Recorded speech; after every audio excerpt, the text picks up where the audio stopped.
all of your associate deans. All right, let's get started. We have all the associate deans and the senior associate deans and the vice dean for everything in the room today on how to prepare merit and promotion files of the AP-10 form for 2026. So our speakers today are Kyoko Yokomori.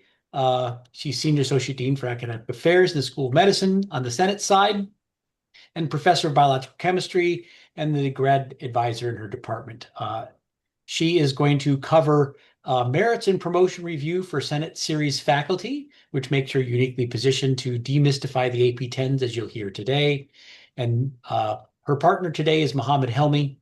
He's Senior Associate Dean for Academic Affairs on the non-Senate side, a clinical professor and body imaging chief in radiological sciences, a decorated educator in the School of Medicine, recipient of the Orange County Medical Association Physicians of Excellence Award, and as a dean who leads merits and promotions for HS Clinical and other non-Senate faculty, he can speak directly on how clinical effort, teaching, and service is best documented on the AP-10. So without further ado, because we have a lot to cover tonight, let's hear from Kyoko. Okay. Catherine, could you put in a slideshow?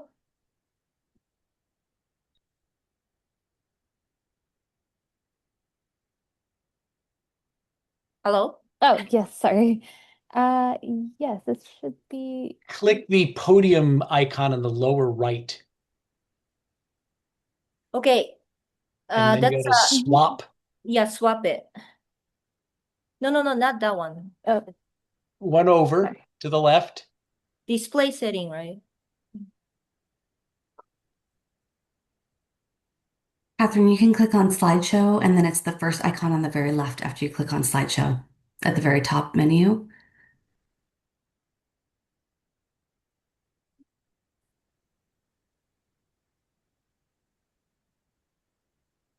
Is it Swap presenter. Yep. Great. There you go. Sorry, I have some the emergency, so I'm gonna skip right to slide 4. Slide 4. Thank you. So today we're gonna cover all this series from a Senate faculty, adjunct, and HS Clinical. Next slide.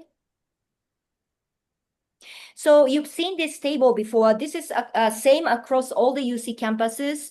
We're going to, oh wait, can I use the pointer? You cannot. Oh, too bad. So we're going to be periodically reviewed for our accomplishments. So first part is every 2 years, and then the latter senior part is every 3 years. But there are several critical action steps, which are promotion from assistant to associate or associate to full professor, as well as the advancement from step 9 to above scale or distinguished professor. And all these actions require external letters. But there are 2 other special actions that also require attention. One is the mid-career appraisal in assistant professor. And this is a one stop before your tenure promotion. CAP just wants to ensure that you are ready for the upcoming promotion. And another one is in the full professor advancement to step 6. And this is, so once you reach step 5, you don't need to go up any further. You can retire in step 5 as long as you get satisfactory review every 5 years. But if you're doing well, then you can go for advancement to step 6. And this is almost like promotion. You're going to be reviewed for the entire accomplishment since you become a full professor. But this does not require external letters. And what are you going to be reviewed on? Next slide, please.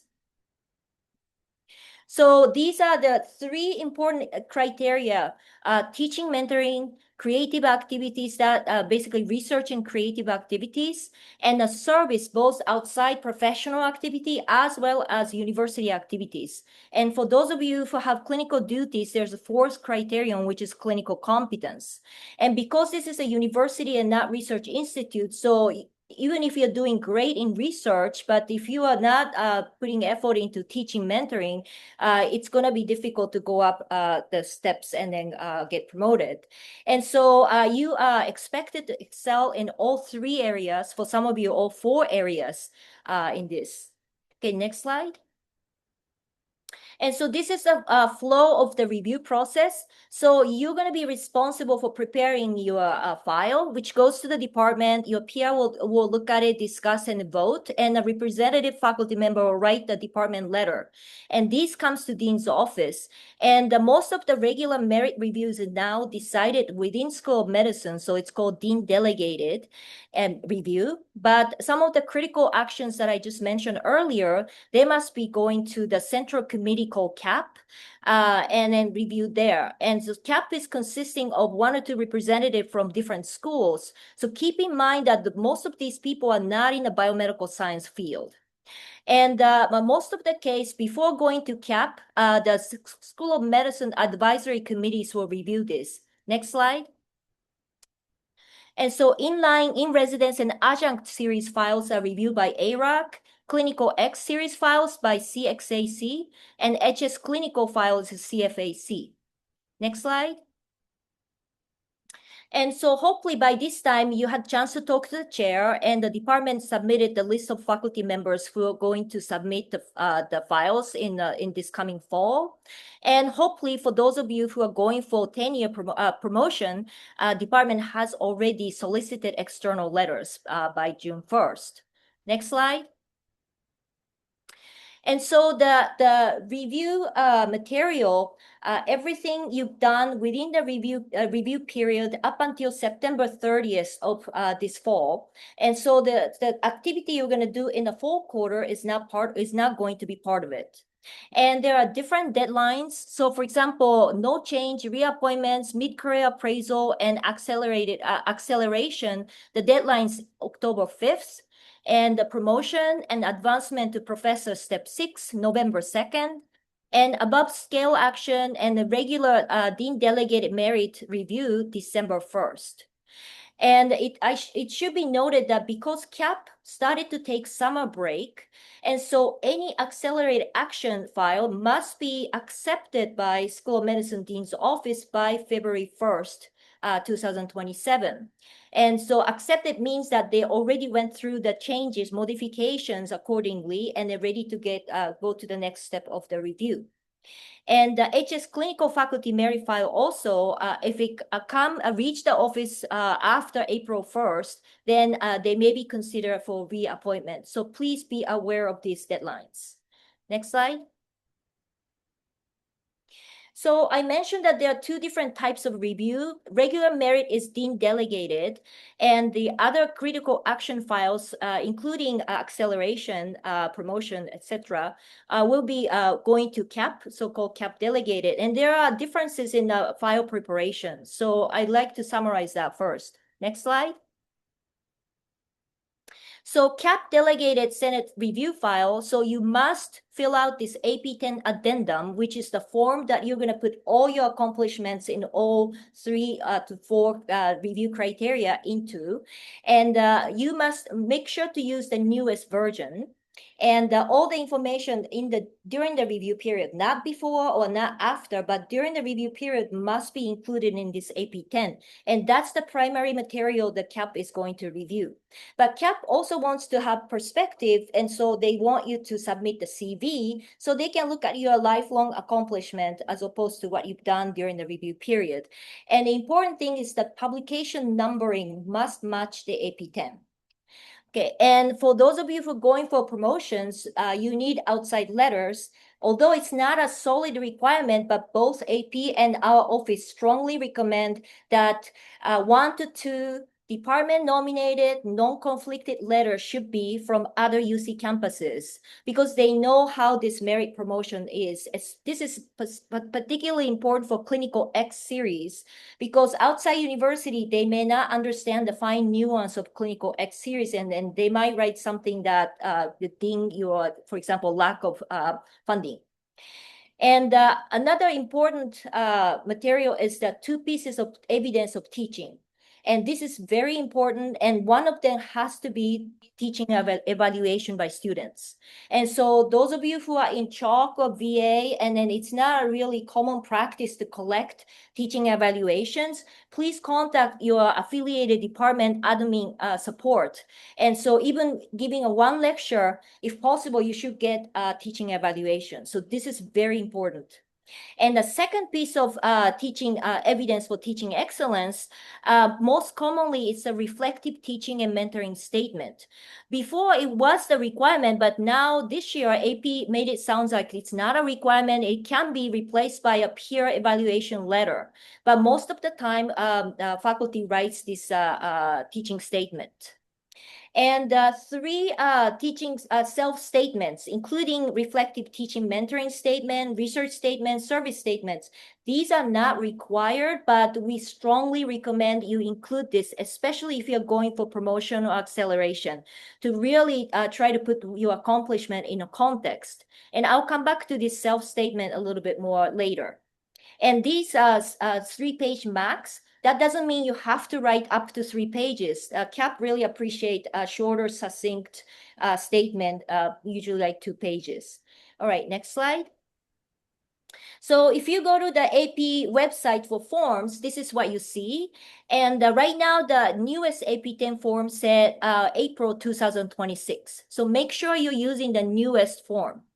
And AP-10DD is just a teaching section of AP-10. And this one said June 25, but if you actually click this, the newest form that you download said February 2026. So just make sure freshly download these forms right before you fill out them.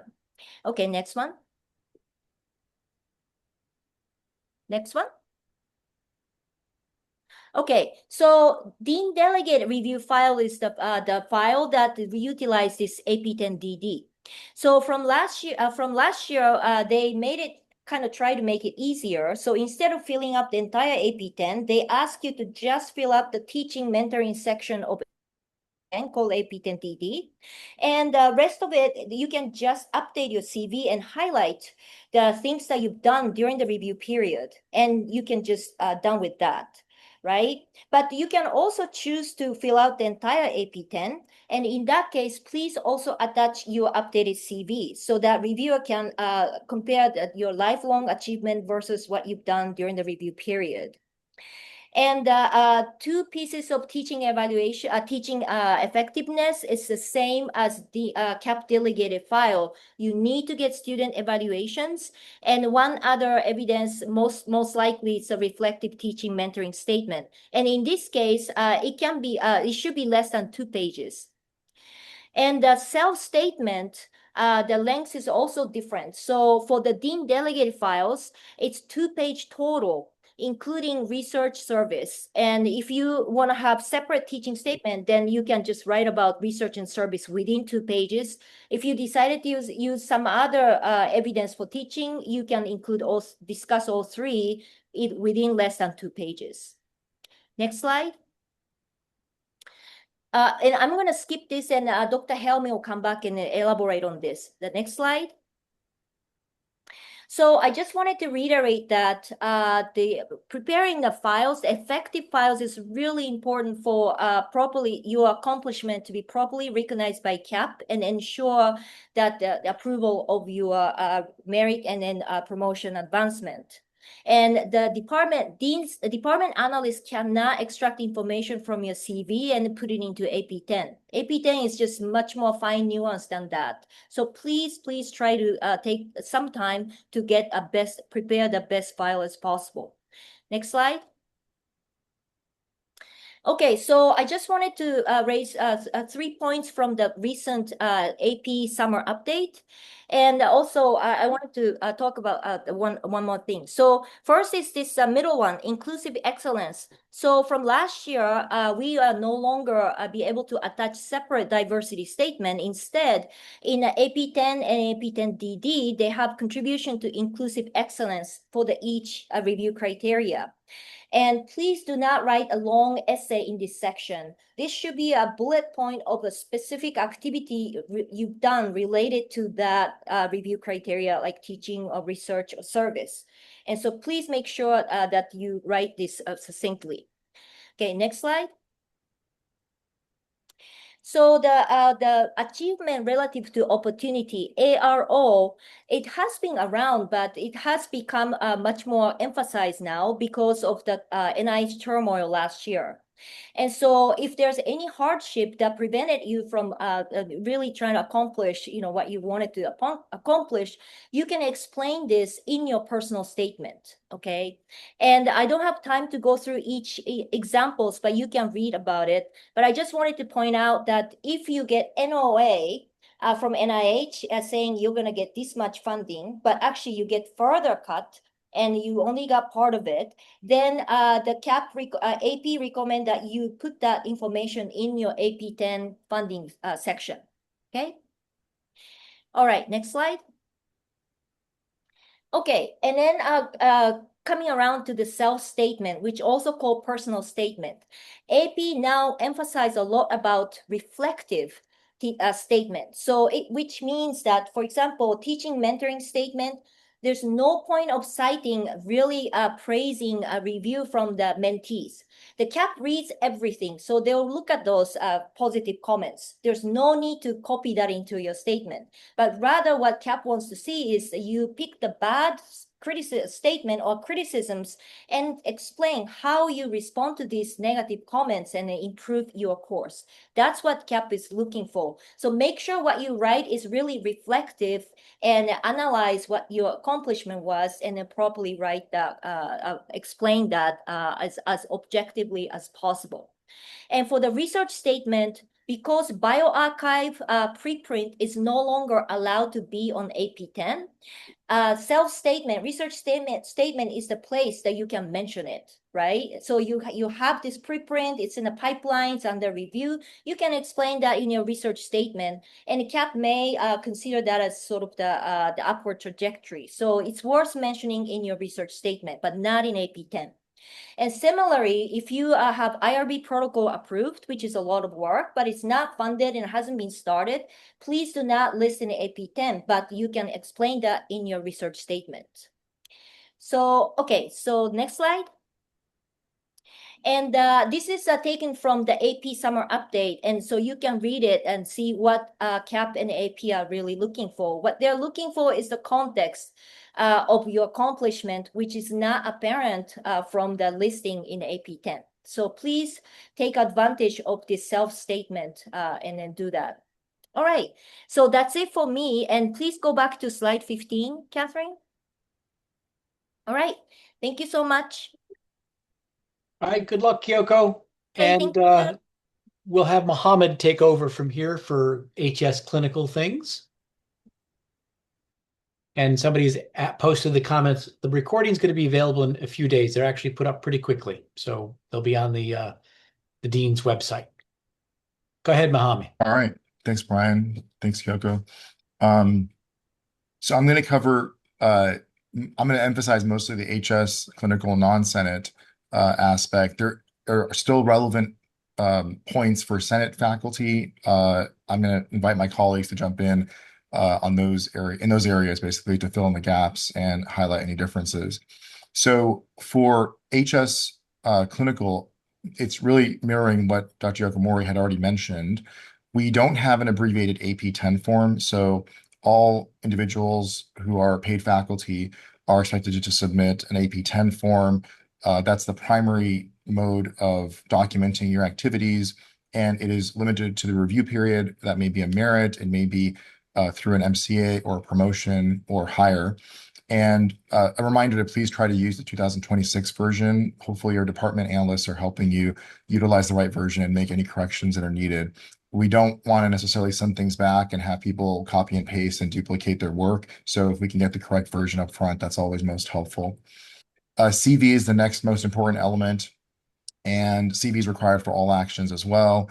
This is really covering your entire career. It should be a most up-to-date CV. You don't necessarily have to highlight anything here because your relevant review period material should be documented in the AP-10. The main thing that comes up with CVs is to make sure that your publication and scholarly activity contributions match in terms of numbering between your CV and your AP-10. Sometimes it's challenging. I'll confess that people have different CVs for different activities. You might have a CV that's for grant submission. You might have a CV for a society profile.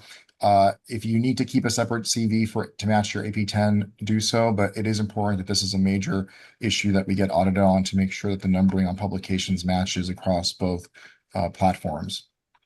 Outside letters are really relevant only for discussions of promotions and advancements here, advancements to above scale, not advancement to step 6. I would say that letters from UC campuses, just like they are for Senate, are really helpful to contextualize and understand our rank and step system. Some individuals get letters, unfortunately, or departments get letters from institutions that don't necessarily promote folks to full professor, or they don't have professor steps to begin with. They're not unhelpful, but in terms of adding value and adding credibility to the recommenders' feedback, it's helpful if they understand our UC system. So having a few letters at least from UC campuses is most helpful. The two areas of teaching effectiveness that are needed for documentation are teaching evaluations. So those are required. If you are someone who's been doing a lot of clinical work, excellent research, et cetera, but you notice you haven't had a trainee with you in a year plus, that's going to be a red flag to make sure that you try to get a trainee, try to get some evaluations. If you've never received evaluations from your department or feedback from your program directors in the education team or from your chair, that should also be kind of a warning signal that we need to kind of investigate that you would need to investigate that further with your analysts. So I would say if you have not seen any evaluations collected for you that you've received or reviewed, or if you have not been assigned trainees for a prolonged period of time, please make sure that you talk to your department leadership, your analysts, your education program leaders, to see how your evidence of teaching will be documented, because we're increasingly really expecting teaching evaluations to be included in every single file. And also included and required will be the reflective teaching and mentoring statement. I'm not going to repeat what Dr. Yokomori said. This is a self-reflection on your philosophy of teaching, your feedback to any feedback that you've received. So any critical feedback, for example, how you're addressing that, how you plan to adjust your style, or any contextualization of some of the challenges that you face, for example. Research and service activity statements are not necessarily required for HS Clinical. You are welcome to include them if you think that they're going to be helpful to explain the activities in your AP-10. They're not required. If you do submit them, it's a maximum of 2 pages total for both statements, not 2 each, but 2 total across the board. Next slide. All right, Dr. Yokomori has covered this. I would just add one thing on this one.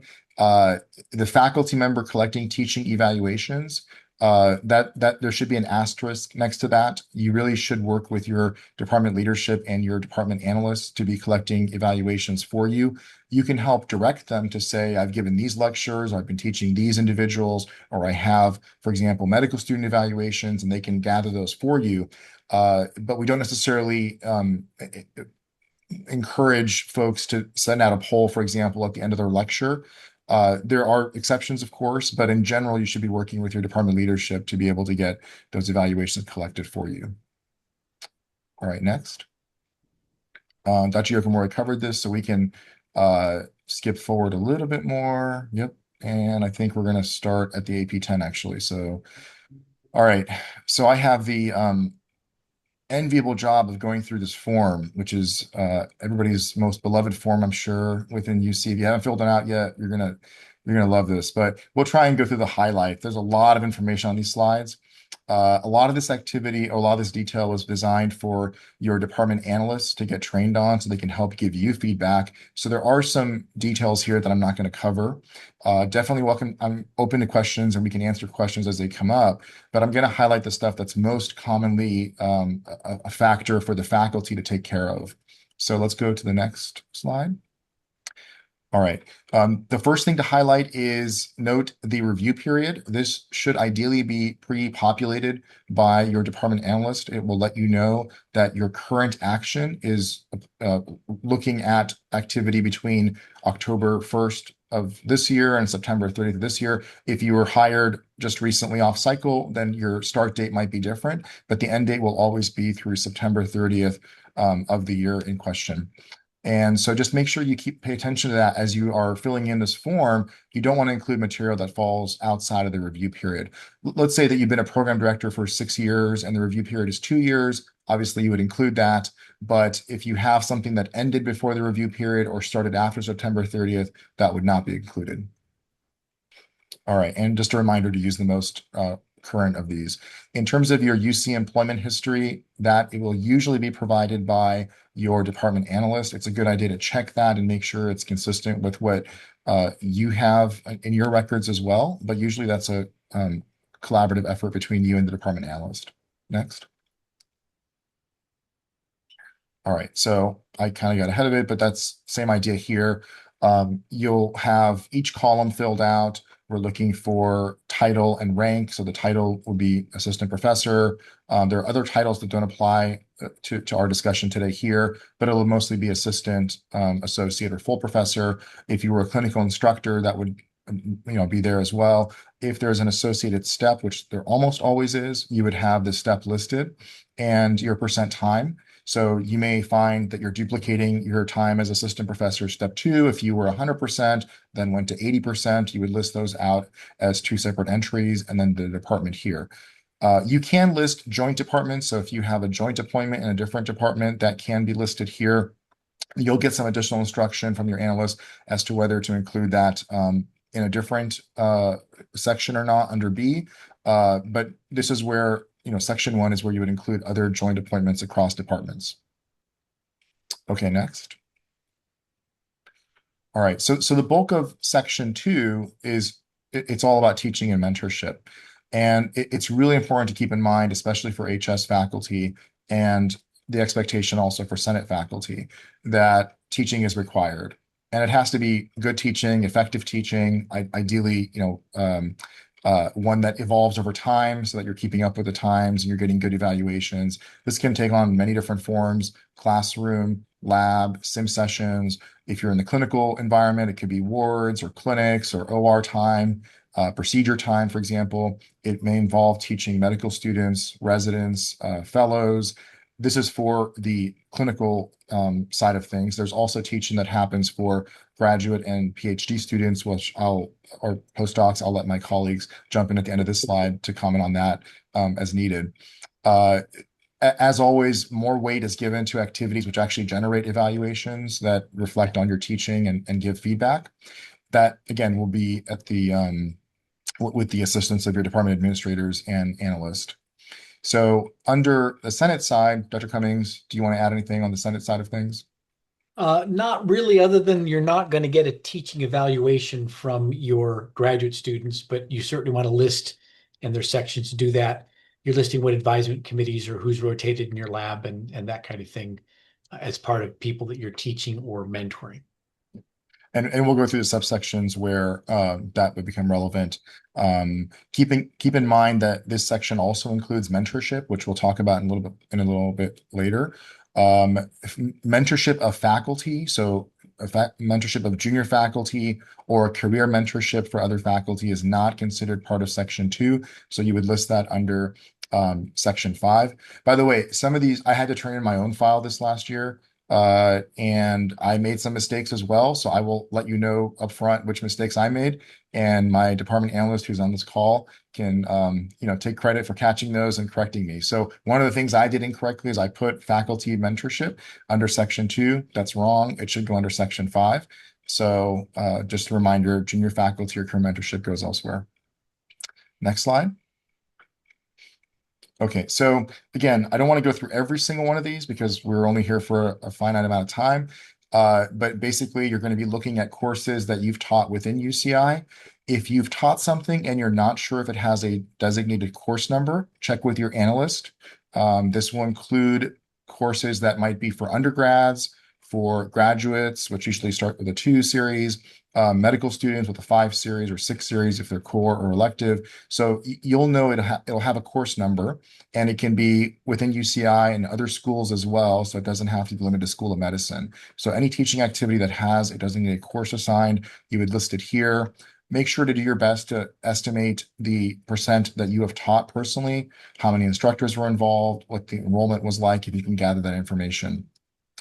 Most of the time, overload courses do not apply to HS clinical faculty. And I don't know, Dr. Cummings, if you want to talk about what the significance and relevance of overload courses would be. They generally don't apply to basic scientists either, so Okay, it's fair not a enough. big deal.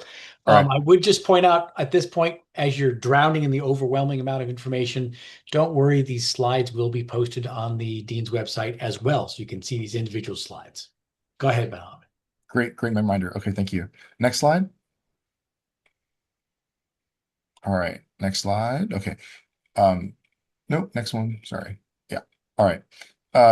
So this portion does apply to HS or clinical faculty only. So that may include HS, clinics, some in residence and some in line. Talk about the different categories of your teaching. You'll see most of the AP-10 versions are pre-populated with ward rounds and clinical teaching. It's not uncommon for people to say, I don't do ward rounds, or I don't teach in the clinic, for example. So just document what you do to the best of your ability, explain it as you can. Lectures are pretty clear. They're lectures, didactic most often. They may be interactive. They're not really small group sessions that would go into other forms of teaching. And again, do your best to list out number of students, the time frame that you were involved in that teaching, and roughly how many hours per day and how many days per month, or what the scope of that is within the review period. Next one. Graduate teaching will include, again, this is not for basic science, but graduate teaching will include residents and fellows in the scope of clinical work. And so here, again, you would have things listed, whether it's in a clinic setting, the OR, simulation, ward rounds, et cetera. Don't duplicate lectures. That's the one thing that gets a big red flag here. So if you give a lecture and you have medical students and residents in attendance, pick one spot to put that in, whether you might put it under the medical student portion, you might put it under resident portion, but don't list it in both sections. So you can list it in one section and then comment that this includes medical students in the audience as well. Or if you have, residents and fellows, don't list them as two different activities. They should be consolidated into one. So make sure not to duplicate lectures. And, ward rounds are a little bit different. Obviously, if you're doing rounds with medical students included, you'd probably list that under the residents themselves, but the lectures are the ones that you really don't want to duplicate and keep those separate. All right, next. Okay, this is a good reminder. Do not list the names of students, residents, or fellows. There's really very few exceptions where you'd want to actually do that. There's a different place to put that later on if you need to, but try to at least give an idea about how many students you have in your audience, whether it's a lecture or an audience in other formats of teaching. Next. All right. So here we can start looking at where some of this will be more relevant to the basic science environment. Some of this also applies to the clinical environment. In general, if you're purely clinical, especially if you're HS faculty, you're not going to have much that falls in category A, B, or C. Even section D is a little bit different. That's not always applicable for HS clinical, but there are some elements there which you can include if you're teaching a Bio 199 course or other things.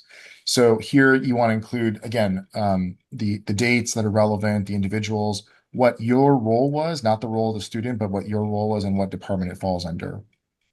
Next. Postdoctoral scholars, those are not clinical folks, so that's not fellows, that's not residents. Those fall under a different category. So that really should be reserved for folks in the basic science realm. Number 4 talks about Bio 199, UROP students. Again, list what your role is and what department the activity fell under, and then you can list the students and the years involved.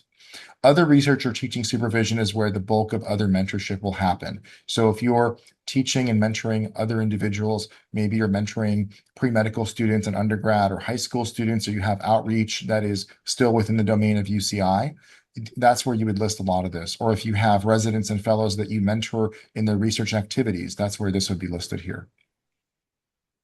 Okay, next. Okay, all right. Teaching awards and special pedagogical activities. Um, Pretty self-explanatory. The only thing I would really add to sections F and G in terms of awards and curriculum development is if you have a course that you have revamped, you've updated, or you've developed a new course, for example, this is the area to include that. So let's say that you're the elective director for a subspecialty in anesthesia, and you develop a curriculum for the medical students on that elective, you would include that here, for example, if you have updated or revised that curriculum. Here are some examples, which again will be posted. For example, somebody put together a GI Fellows Handbook for fellows in GI and medicine, so that would be included in this section as well. All right, next. Okay.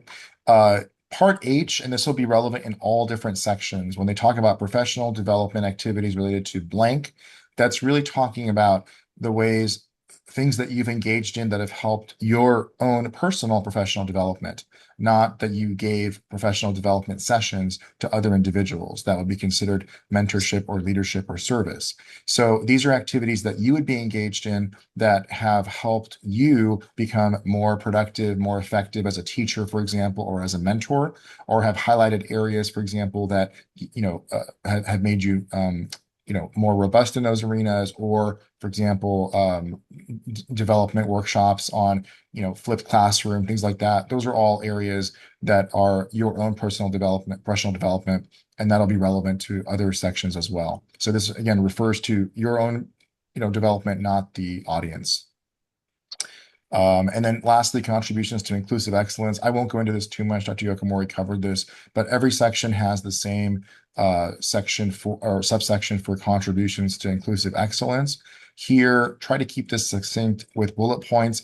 And in addition to listing the activity, try to list how the contribution was effective. What is the value of it? And it should have some value beyond just working with a diverse array of students or fellows. There should be some value added to what you've done. And so that's really what you're trying to highlight in this area. All right, next. Okay, so research and creative activity. There's a lot on this slide, and this changes quite often. My only advice to you would be to follow what your department analyst tells you. So if your department analyst tells you, Dr. Helmy, you did it wrong, you need to go back and number it this way, or just follow what they're telling you, because they're getting direction directly from the dean's office from us on how to do this. In general, the parts that I would highlight, so that's the number one advice, is follow your analyst's lead and directions. When you are listing your activities, make sure you list all the authors that are included, highlight or bold your name so that we can see where you stand and not have to look for that. Definitely list your contributions. First author is clearly your first author. Make note if you are a senior author, if you are a corresponding author, if you are a senior co-corresponding author, and try to list what your contributions were. And that can either be by percent or minor, moderate, major, or if you have a specific description of what you did, manuscript review, drafting the original paper, list that as well. It helps to contextualize the activities that you're doing. As Dr. Yokomori mentioned, do not include items here that are in bioRxiv or medRxiv. Those are not to be listed here. They're really pre-publication materials, and they can go into a research statement, not in the AP-10 directly. Okay, next. All right. Again, here, this portion, you'll notice there's a section A and a section B in the sound almost identical. Section A is for activity that fell within the review period. Section B is for activity that you submitted previously that you are now resubmitting because your review period is larger or longer. And that review period will then typically be longer when you're dealing with a promotion or an advancement or an MCA. So this section, in addition to promotion advancement at step 6 or above scale, also MCAs would have this section filled out. Otherwise, for regular merits, it would not be applicable. All right, next. Okay, very busy slide again. And a lot of this, I think, was covered, or I'll let you kind of review it later on. Important, again, note whether your role as a senior author, first author, co-first author in some cases, or corresponding author, list what your contributions are. I don't necessarily think that we need to go through the rest of this right now. I'll let you guys review that, and it will be much more relevant for Senate faculty where CAP is reviewing this and it's given a lot more weight. So let's go to the next one. Okay. Here, you're going to have an opportunity to talk about your contracts and grants, patents, copyrights, other activities that reflect your scholarly work. When it comes to contracts and grants, you will oftentimes have activities that are extending from a previous review. They are okay to include here as long as they extend into the current review, and just make a note of whether they've been previously submitted or whether they are new. Talk about your role, the amount that's allocated to you, and whether or not it's direct or total. Make sure that you list. I don't know if it's supposed to be listed here, to be honest. Dr. Abbott and Dr. Cummings, if you want to chime in, but the whole idea of an NIH grant, for example, being given and the amount being cut back, if we want that listed under the AP-10, or if we want that listed in the research statement, that might be something for an FAQ that we publish later. I don't know the direct answer to that right now. So if anybody else knows, jump in, but if not, we'll give that feedback later on. Yeah, the new directions, in fact, to list it as you see there in red, if your grant was for 2.3 million and you only got 1.1 million, then you could list on this form here but you're also going to want to talk about that in your achievement relative to opportunity section. Yeah, very good point. Thank you. If you have trainees that have received, sorry, previous slide. If you have trainees that have received grants and teaching grants, you can list it here if you are part of the effort, but if it is purely their grant, their name, this would not be the place to list that under your accomplishments. Next. Okay. Again, reminding you that professional development activities are things that you have undertaken that have helped you become more effective and more successful as a researcher or a scholar. And so don't include things that you've necessarily given presentations on. And again, same caveat for the contributions to inclusive excellence section. Next. I'm going to go a little bit faster here. That's a lot. All right. This one I'm not going to go through. This is really much more for your review later. Next slide.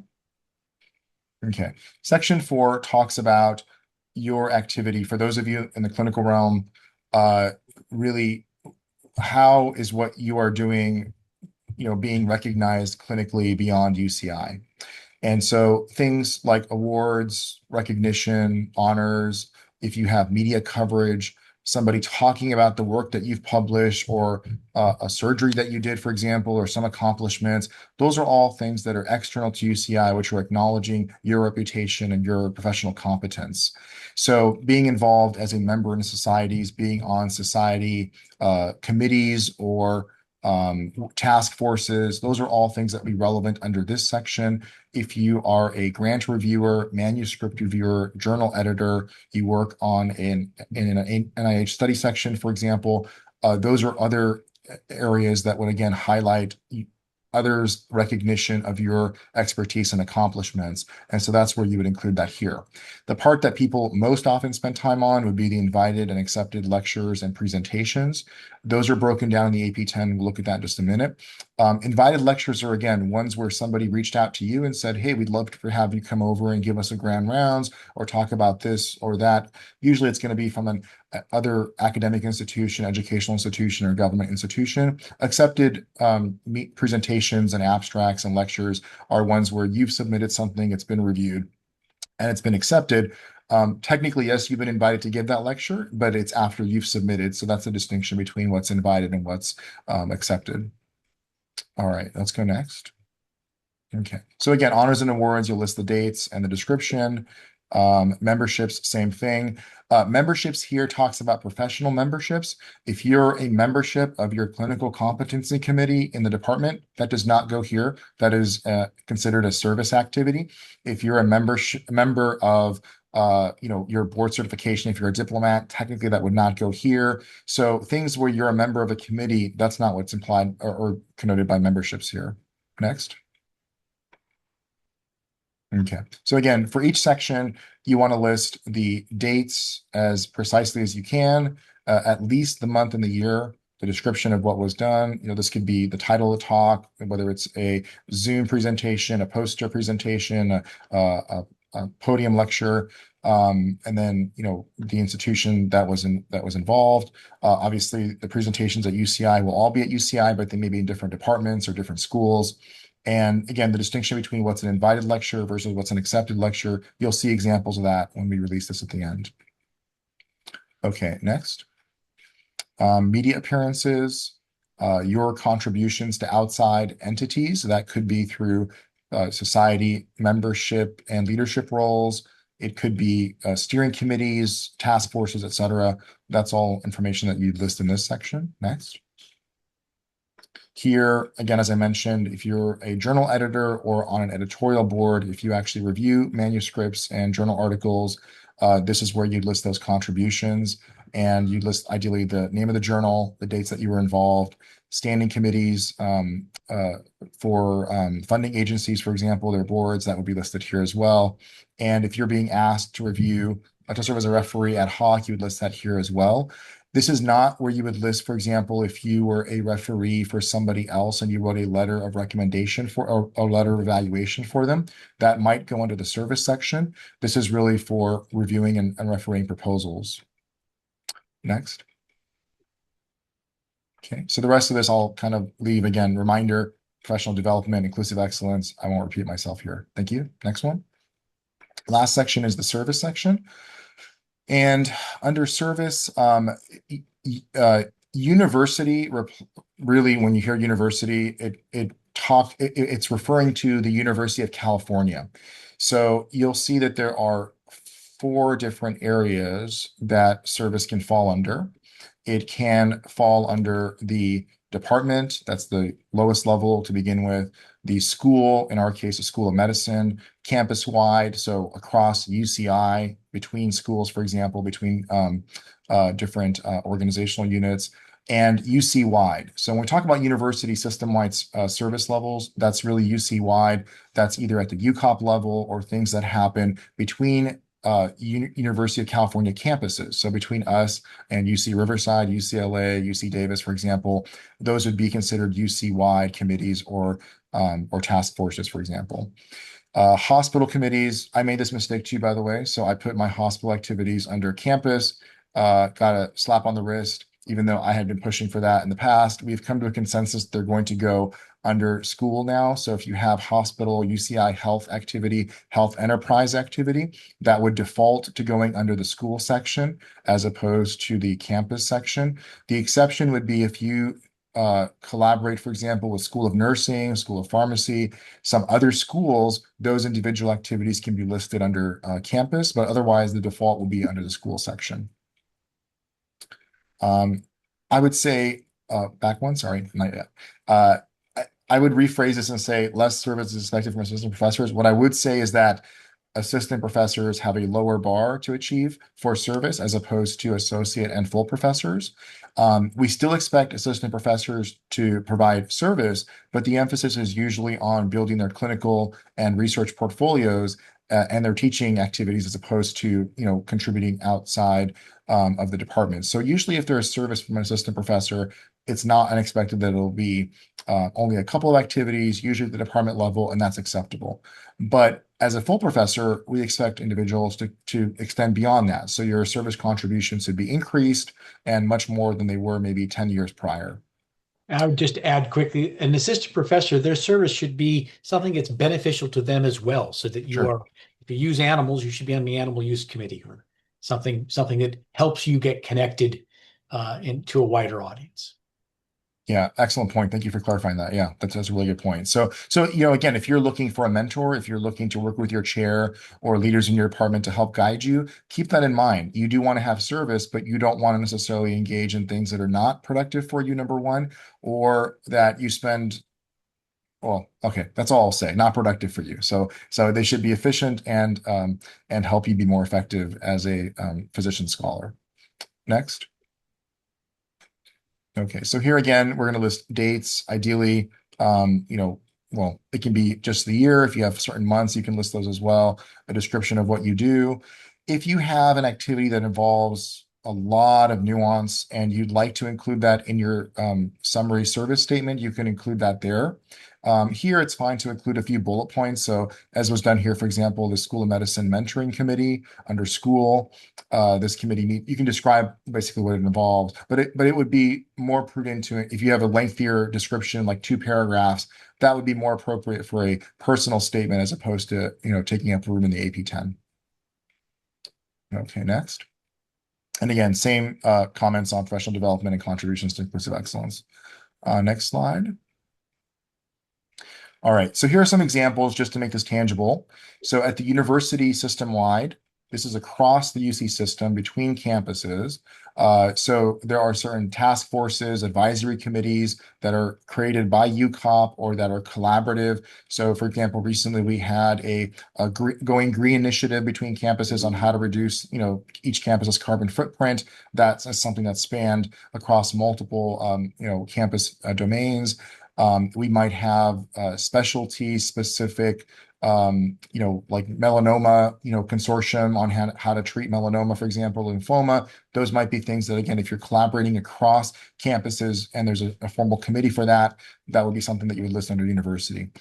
Campus-wide, you can include here work that's done across different schools, School of Nursing, School of Arts, different institutes, or ORUs, that can be included in your campus-wide as long as it extends beyond the School of Medicine. Within the school, these are activities that are confined within the School of Medicine, and they may extend between departments. So if you're collaborating with a different department, for example, on a project or proposal or a quality review initiative, those would fall under school. Again, we want to, as much as possible, include UCI Health Enterprise under the school portion as well. And then department, that would include everything from department on down, including division service and whatnot. Okay, next. All right, letters. I am not going to spend as much time on this. Next.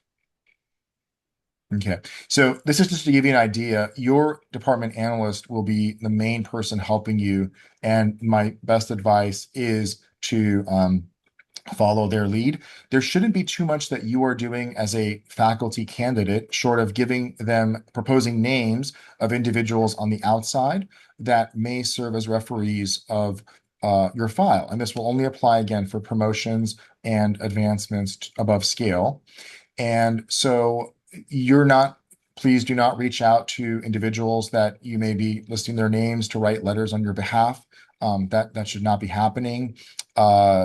Ideally, no heads up or, hey, you might get an email about me kind of thing. I know it seems awkward that somebody will just get a random email asking them to evaluate you when you just saw them in a meeting an hour ago, but really that's the department's role, is to solicit on your behalf, not our role to reach out to any individuals.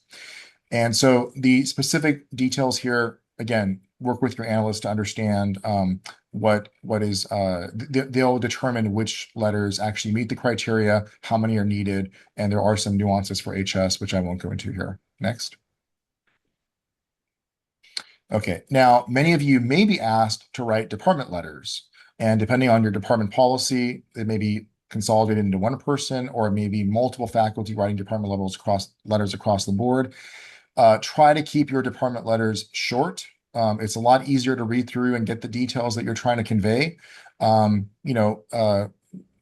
creative language is great, but again, the more succinct you are, the easier it is to get through, the easier it is for the file to get across the point that you're trying to make.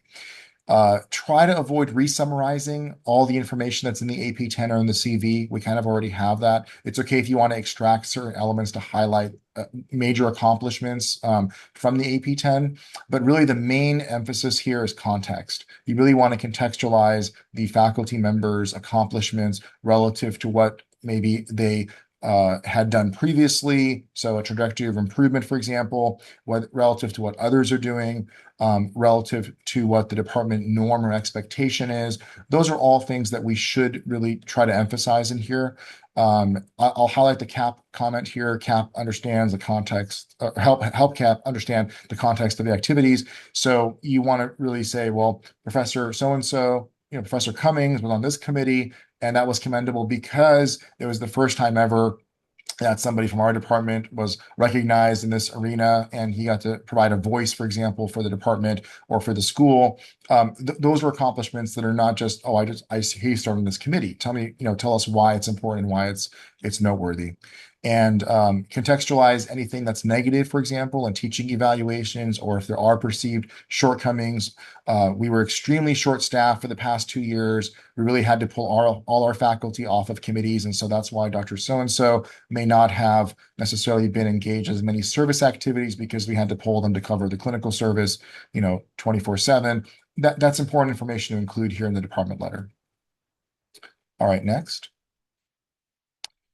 Okay, there are conflicts of interest. Again, I'm going to leave this for your analyst to advise you on. It is here for your reference to understand that there are certain conflicts of interest that are lifelong. So don't be surprised, for example, if you have your fellowship director from 10 years ago, your analyst says they can't write you a letter, or it's not going to be fulfilling the requirements. There is a reason for that. So there are different conflicts of interest that need to be taken into consideration. And trust your analyst, number one.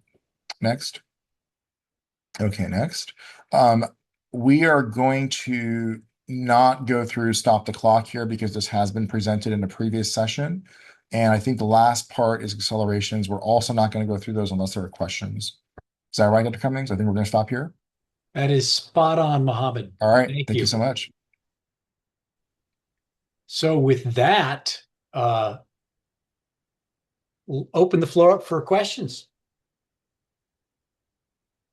We've had quite a few in the chat box. So if you haven't had the chat open, you should open that and have a look. We won't repeat those out loud so that we punish the folks who didn't attend live. We'll keep what's in the chat secret. And don't be shy. There's a lot of stuff that you're probably thinking, oh, I don't want to ask that question. I'll ask it later. Somebody else is probably thinking the same question. Well, while we're waiting, I will actually read one out loud, which in all seriousness is important. Is somebody said, well, I have a potential grant from NIH, and the program officer says it might be funded, but it hasn't officially been funded yet. What do I do? It's that you don't list it on your AP-10. Your AP-10 is only for things that you definitely have a notice of award for.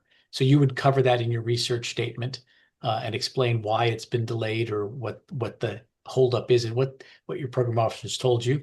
And then hopefully that information would also get carried over into the department letter. I see Asuka has her hand up, so go ahead. So regarding stop the clock, given all of the delays with the NIH, will there be a stop the clock for basically this Trump administration times?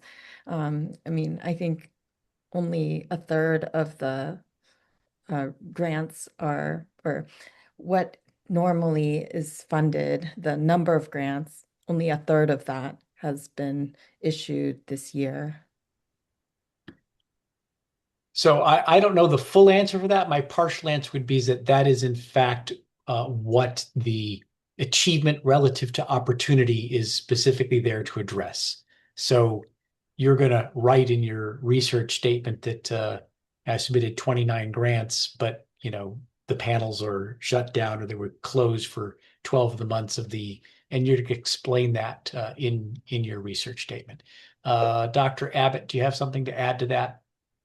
I agree. Yeah, so far we haven't been notified about any stop the clock mechanism But there is an awareness at the CAP and the main campus academic personnel level. This is a very challenging time, especially for the NIH and NSF, of course. And so document those challenges, and I'm sure they'll be taken into account. Thank you. I would put a plug in for Dr. Cummings and Dr. Perek. If you have questions about how you're progressing, it's a great opportunity to meet with those deans, senior associate deans for faculty development, to kind of run your case by them, get their feedback before, defaulting to one particular decision. All right, in the chat, we have a question saying, I have a quick question regarding how the 2-year promotion cycle is calculated. Specifically, if a new hire starts late in the year, for example, in November, does that partial year count towards the 2-year requirement? That is a very tricky widget question. I think the answer is it's January. Is that right, Mohammed? Yeah, so January 2nd is the cutoff. So if someone starts January 1st, so your official start date is January 1st or earlier, your timeline would reset back to effectively July. Let's say, for example, somebody starts January 1st, 2026. That would be as if though their cycle began in July 2025, and their next effective action would be July of 2027. So that person that started January 1st, 2026 would be expected to submit a file with activities through September 30th, 2026. It's a very brief timeline, and so it's really important to work with the department to understand that, and hopefully they're helping to advise and mentor you on that. January 2nd onward, it defaults forward to July of that year.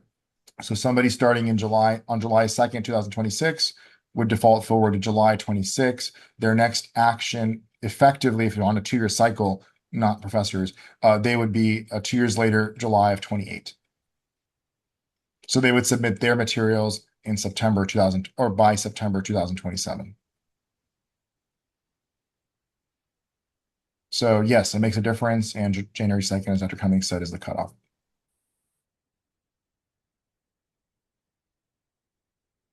All right, some good detailed questions. Anything else before we wrap it up? We're already a minute over. And our Zoom bill is escalating. All right, I exaggerated. It's the same price. Namisha, do you have anything to add to wrap things up? No, I was just going to say thank you to everyone for attending. If you have specific questions, please do reach out to your department analyst. And then Brian and I are always here as well to answer. If it's a case-specific question, please reach out to us as well. All right, we have a little bit of break over the summer for Monthly on Mondays. Our next one is going to be Global Health Engagement Initiatives, happening on September 14th. Dr. Barra, Dr. Wu, and Dr. Chin. So see you folks in 2 months. Thank Bye, you all. everybody. Thank you. Bye-bye.